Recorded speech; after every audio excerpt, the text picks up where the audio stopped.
Well, today is not a Land Rover day. Today is a Commodore day. We're going to be doing plugs and leads on the Commodore here.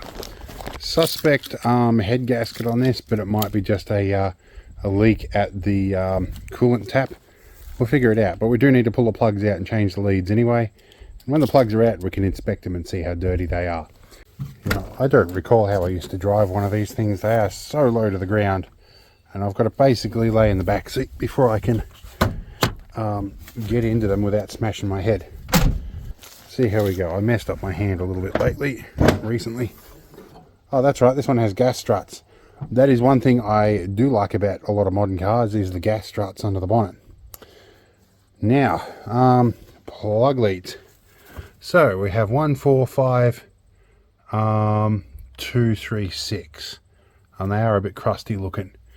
Now, 1, 2, 3, 4, 5, 6. I think I'll have to check a diagram. I do know that 6 is this one, and it runs under here. We might take the plastic fantastic fancy pants overheating device off the top of it.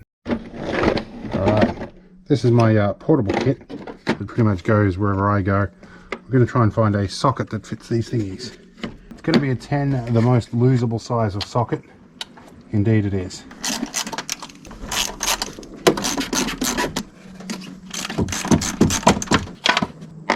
This is where you drop one in the engine bay. Alright. I don't know why they think these things make engines look good. They just overheat them and make them look like crap. This one is plug 6. We're going to do one plug and one lead at a time, and I'm going to need to find a screwdriver. Now, I'm not working with my full kit today. I'm working with a compact kit. This is 7-piece Stanley kit that lives in my Land Rover. Absolutely magic. It's literally all the right sizes you need to get the big screwdriver out. Just popping this off the coil pack. Okay, plug 6. We will try and peel out of the split tubing and replace. Now, one of the challenges to this is you've almost got to take the alternator out to get everything through here. The split tubing is concealing which lead is which, but we do know this lead corresponds to that one there. So that's number 6 up the top there. We will have to undo this clip, but I'm going to have to pull this split tubing out to try and make a bit of room. Alright, sticking point here is this rather important little plastic clip. Keeps the plugs off the exhaust manifold. It's pretty important. It's been about 10 years since I had to undo one of these, and maybe more actually, nearly 15. I had to look it up. You get a screwdriver under there and open it. I will link the video in the description on how to do that. Now, this one I'm going to glove up my good hand. I'm going to give this shroud a good wriggle and a pull off. There's our plug, and it's a little oily in there. Well, that's not uncommon.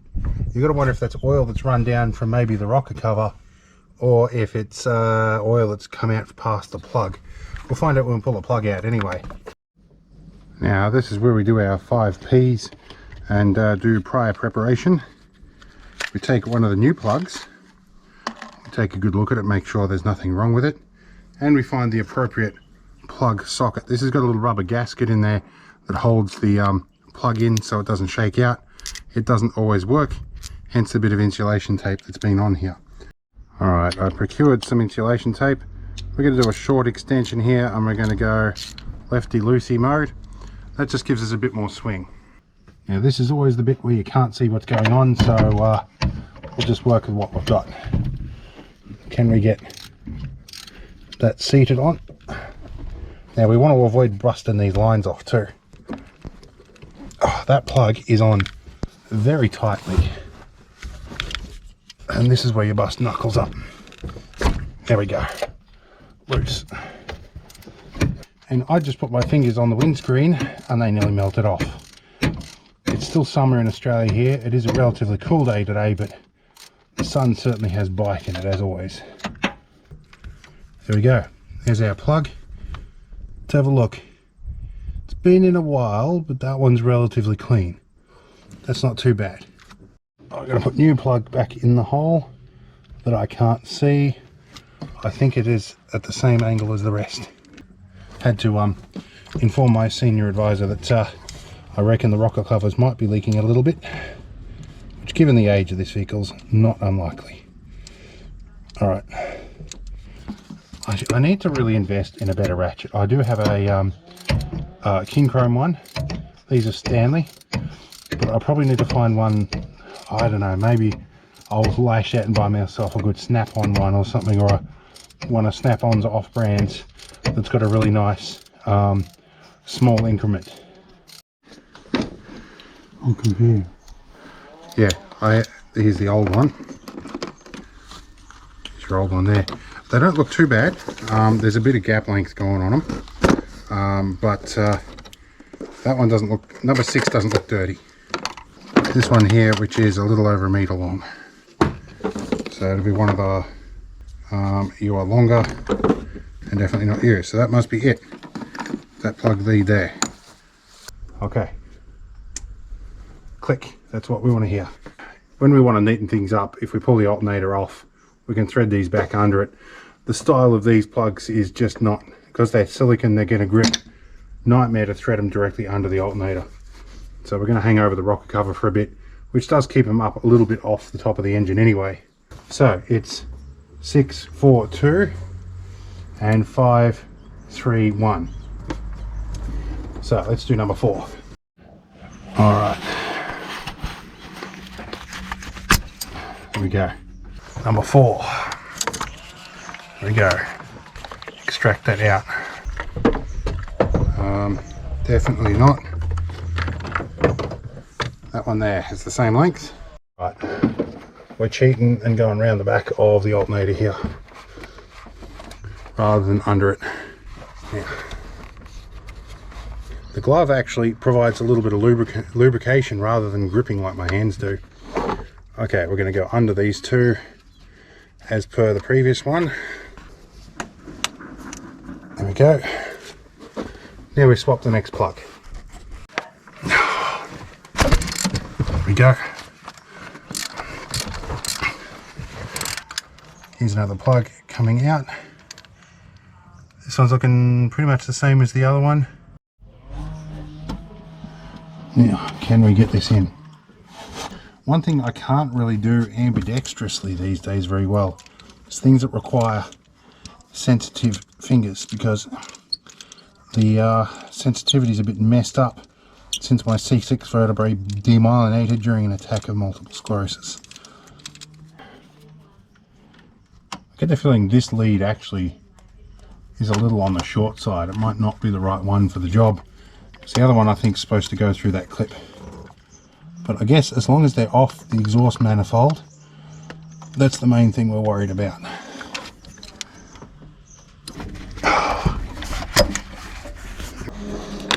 There we go. Now I realized that was actually a little bit short around there. I've swapped these two leads around because yeah, the 3 longest leads come over to this side of the engine. If you're facing the front of the vehicle, it's the left hand side. The 3 shortest ones, these guys go over to the right side, obviously because coil pack's on the right side. There we go. Right, another plug. Looks pretty much the same as the others. We're doing pretty well. I don't think we've got head gasket problems, not on this side anyway. Alright, new plug back in the hole. Yeah, no, that's just some junk in the thread. It's not cross-threaded. Okay, keep going. So this is 6, 4 and 2. This is number 2. Going in there, click. There we go. Alright, now we move shop to the other side. Over here. To get suitable grip. Maybe not. Okay. Tiny little spots, it's hard to get to. There's another one. Looking alright. Can't find the hole. That's what he said.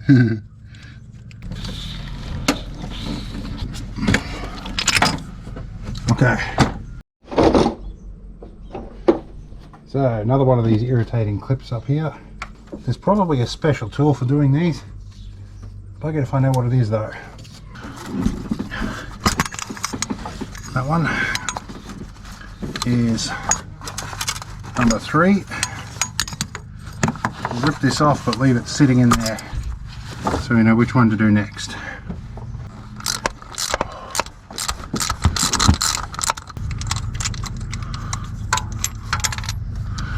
All right.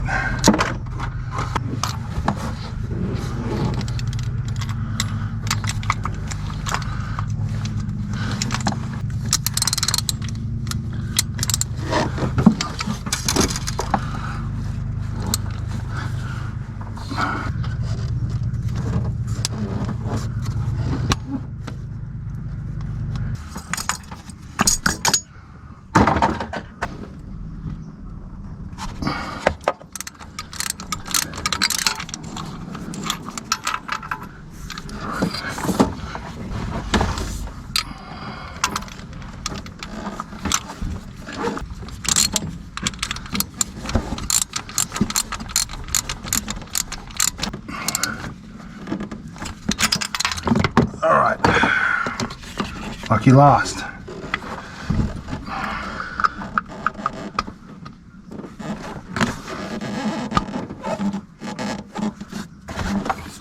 Tuck some leads up into this bit.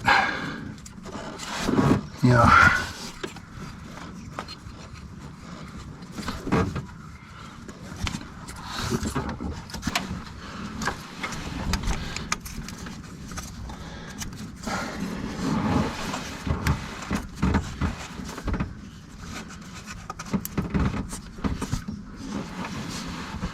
Okay.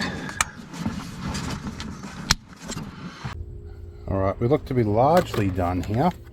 We've got our 6 plugs out of here. Let's zoom in a little bit with a box that won't shut properly or won't stay open. 1 and 3 I think we're running a touch clean. One of them's a little bit dirty here. One of them's got a lot of oil in it. Either rocker cover's leaking or it's been a bit of spillage when leaking and it's flowed down and sat in around the plug there. Or a bit of blowback past the plug maybe, I don't know. This side seems to be a lot cleaner and better, so it might be just rocker cover gasket on this side. It is a little oily around here. It's quite a bit oily down there. This does have a coolant leak we haven't discovered yet. That's why we were looking into maybe head gasket and looking into all of that sort of stuff. It could be just the heater tap down below. We've got a spare one of them coming as well. New radiator cap. In any case, if you top this up with coolant and the header tank, half it's gone by the morning while it's been sitting. So in any case, I think it's safe to turn this over and see if we got a plug wrong or something's not connected. We'll run it for a few seconds and make sure that it actually fires in the correct order. All right, let's have a look here. Here we go, ready? Okay, she runs pretty smooth. That's all right. Fires up straight away too, no hesitation. That was some of the issue there was a bit of a hesitation on a cold start. Fires up beautifully now. So, it means we've got the plug order correct. I will pull the trans fluid filler here and see if there's any water in that. They have a dipstick in here. Does it look frothy? Not really, it still looks nice and red. So that's nice, the water's not going into the auto trans. That is a nice thing. I need to find one of these for the Jeep too. Engine oil. Same sort of thing we check here. Engine oil doesn't look white and frothy. I don't think we've got oil going into it, or water into the oil. Especially if we check the fill plug. We don't have white froth in there. I don't think we've got a head gasket problem. There is a little bit of oil when you open the top of the radiator. There's a little bit of oil comes up to the top there. That could be the auto trans intercooler dripping a little bit of oil into the radiator, which has happened before with this. But I think we've probably got power steering leak, maybe, though the reservoir is not losing fluid. There's lots of mysteries to find. I think the rail along here, my senior technician said that it seems a bit oily and greasy and rusty in there. Maybe that's where some of that water's going. We will find out. Alright, and we're going to use the good old Gritmitts to clean up after this. See what my hands look like afterwards. Alright, clean hands. Well, I didn't quite grab the back of my hand there, but I'll clean that up again. Anyway, Gritmitts have been with us since the early days of the channel. I've got a block of this stuff everywhere and some of the liquid. I'll put some links to their product below too. It's good stuff. Alright, so we're done with this. We're going to leave it be. And at a later date, we might do shockers on this. And there's also an exhaust manifold leak we'll look at some point. But anyway, time to get back into my Land Rover and go home and start looking at what videos to film next.